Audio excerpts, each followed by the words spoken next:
का एक बड़ा बयान सामने आया। उन्होंने कहा कि मोदी सरकार द्वारा किसानों की भलाई के लिए किए गए कार्य विश्व के एक मॉडल है। बीते 10 वर्षों में किसानों के लाभ के लिए जितने कार्य किए गए उतने आजादी के बाद कभी नहीं किए गए। योगी आदित्यनाथ ने बयान देते हुए आगे क्या कुछ कहा, सुनिए।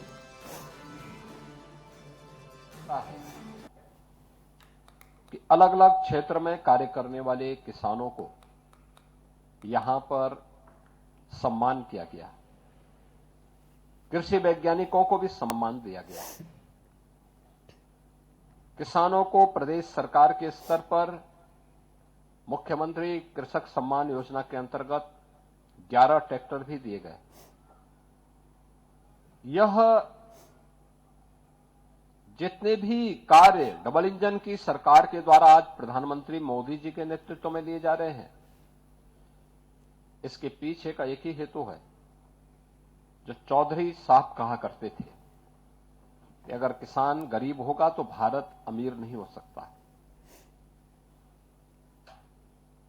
भारत को समृद्ध बनाने के लिए हमें अपने अन्नदाता किसान को समृद्ध बनाना पड़ेगा और अन्नदाता किसानों के लिए जो प्रयास 2014 से प्रारंभ हुआ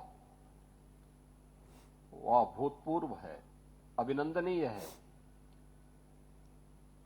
दुनिया उसको मॉडल के रूप में ले रही है। वह सॉइल हेल्थ कार्ड की व्यवस्था हो, उन्नत किस्म के बीज उपलब्ध करवाने का कार्य हो, खेती को तकनीक के साथ जोड़ने का कार्य हो, या फिर किसानों के लिए किसान कृषक दुर्घटना बीमा योजना हो, किसान बीमा प्रधानमंत्री किसान बीमा योजना हो, फसल बीमा योजना हो, कृषि सिंचाई की योजना हो, या फिर किसान सम्मान निधि। यानी अगर आप कह सकते हैं कि आजादी के बाद जिन बातों के लिए चौधरी साहब का कांग्रेस के साथ मतभेद हुआ था और वह किसानों का मुद्दा था, उन मुद्दों को पहली बार भारत की राजनीतिक एजेंडे का हिस्सा बना करके सरकार के प्राथमिकता का विषय बनाने का काम प्रधानमंत्री मोदी जी ने किया। आप याद करिए, प्रधानमंत्री जी ने 2014 में इस बात को कहा था। उनका मानना था हमें किसान की आमदनी को दोगुना करना है। इसके लिए उन्होंने जो इनिशिएटिव उठाए उसके परिणाम आज देखने को मिल रहे हैं। प्रदेश के अंदर भी अकेले मैं आपको बताऊं 1996 से लेकर के 2017 तक 22 वर्ष में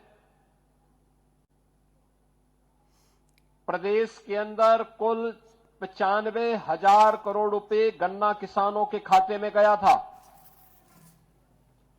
और 2017 से लेकर के अब तक यानी 22 वर्ष में 95,000 करोड़ और 17 से लेकर के 23 के बीच में 24 के बीच में मात्र 7-7.5 वर्ष में हमने 2,61,000 करोड़ रुपए की राशि अन्नदाता किसानों के खाते में सीधे डीबीटी के माध्यम से दिए हैं।